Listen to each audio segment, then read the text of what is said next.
Здравейте, днес караме изцяло новото Peugeot 208, което за първи път в историята на модела, освен бензинови и дизелови версии, каквито тестваме днес, ще има и електромобил на една и съща платформа, на една и съща база ги правят автомобилите.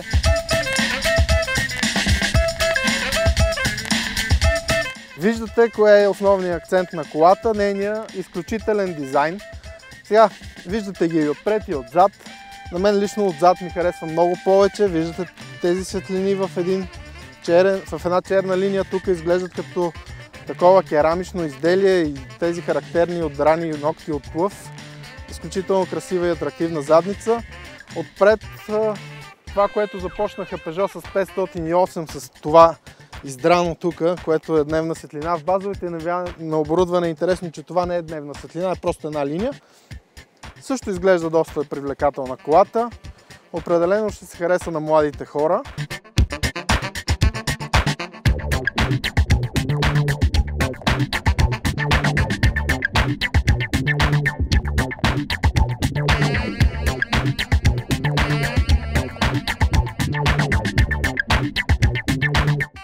Българската следа в новото 208 е ето това 3D табло пред водача, което за първи път в автомобилната индустрия се поставя в серия на автомобил. Неговата идея е, че показва графиките триизмерно. Сега ще се опитам да го снимам по тъгъл, за да се вижда. Ето, виждате ли тук как тази нула и оборотомера и скоростомера изглеждат все едно са пред останалите графики на таблото. Това табло е изработено от компания Visteon, от нейното българско подразделение, че компанията е американска.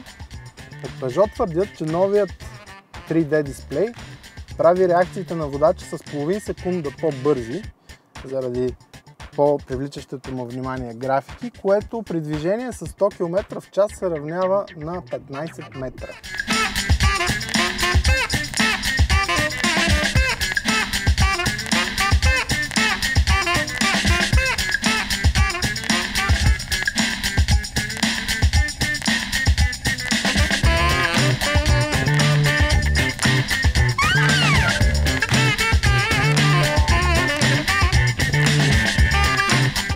Сега лично аз много бих се зачудил дали си струва да дам допълнително пари. Не знам точно колко струва този дисплей, но сигурно са няколко хиляди лева.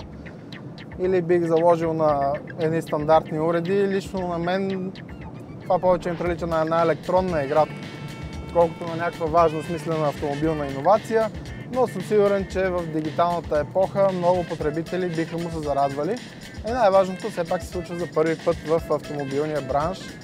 И е дело на български инженери, което заслужава похвала.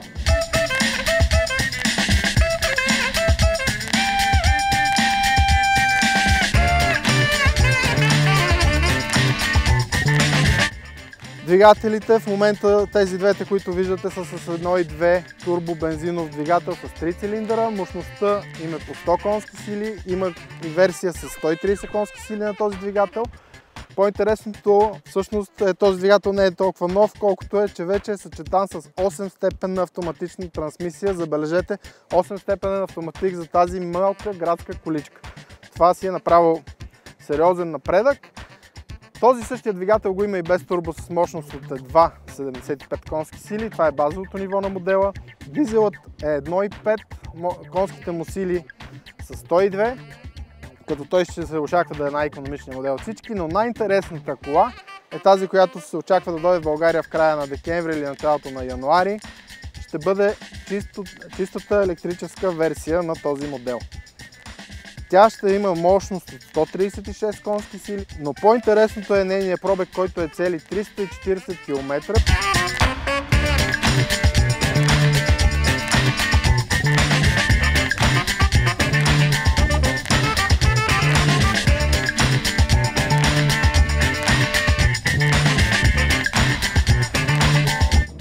Пътното поведение на новото 208 е изненадващо добро.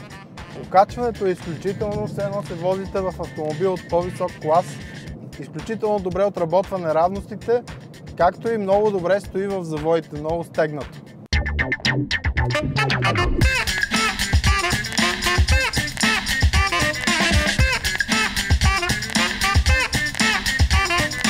1.2 бензиновият мотор с 3 цилиндъра, в случая с 100 конски сили в тази кола, се е доказал като доста пъргав, изненадващо пъргав. Освен това, той е и доста икономичен. От Peugeot обещават смесена консумация от 4,3 литра на 100 км за тази версия.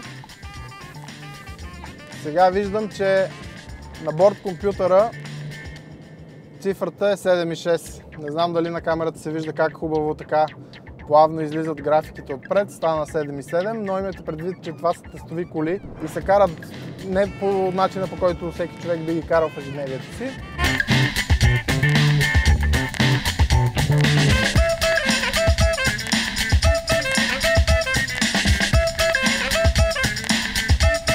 Чувате благодарение на 3 цилиндъра, че дори звука на автомобила е така хубав и кажи речи спортен.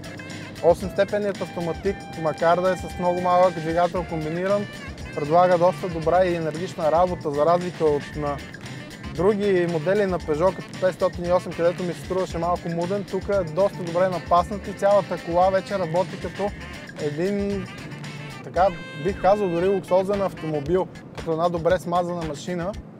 Всичко става с лекота, което беше преди характерно за по-скъпите марки. Няма замисляне, няма такива тласъци, добър мотор, добър автоматик, много добро пътно поведение, перфектно окачване, едновременно комфортно стегнато. Имаме и спортен режим на шофиране, както и економичен. Минаваме на спортен режим. Този звук, който го изкарва променение, по-спортния е благодарение на тон колоните. Звуков резонатор има. Не е най-доброто нещо на света това, но пък някои хора го харесват.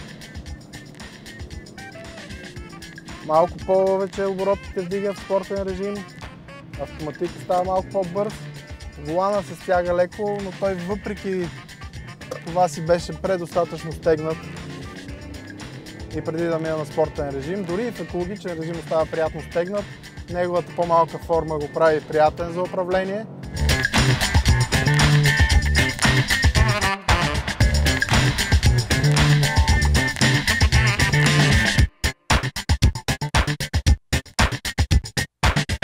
Това, което няма да се хареса на клиентите на модела, обаче най-вероятно е цената. Да, стартовата цена е прилична, 24 577 лева. Но виждате какво се случва, когато има малко повече екстри. Цената става 42 000 на конкретно на тази и почти 43 000 лева, а това не е най-мощният двигател, това е 1.2 3-цилиндров с 100 конски сили. 43 000 лева за 4-метрова градска кола, ще ме прощават, но са твърде много пари.